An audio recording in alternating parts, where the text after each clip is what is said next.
67వ అధ్యాయము. భూమి మీద నీ మార్గము తెలియబడునట్లును, అన్యజనులందరిలో నీ రక్షణ తెలియబడునట్లును, దేవుడు మమ్మును కరుణించి మమ్మును ఆశీర్వదించునుగాక. ఆయన తన ముఖకాంతి మా మీద ప్రకాశింపజేయునుగాక. దేవా, ప్రజలు నిన్ను స్తుతించుదురుగాక, ప్రజలందరూ నిన్ను స్తుతించుదురుగాక. న్యాయమును బట్టి నీవు జనములకు తీర్పు తీర్చుదువు, భూమి మీదనున్న జనములను ఏలెదవు. జనములు సంతోషించుచు ఉత్సాహధ్వని చేయునుగాక. దేవా, ప్రజలు నిన్ను స్తుతించుదురుగాక, ప్రజలందరూ నిన్ను స్తుతించుదురుగాక. అప్పుడు భూమి దాని ఫలములిచ్చును.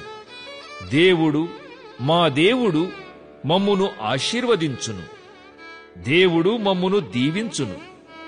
భూదిగంత నివాసులందరూ ఆయన యందు భయభక్తులు నిలుపుదురు.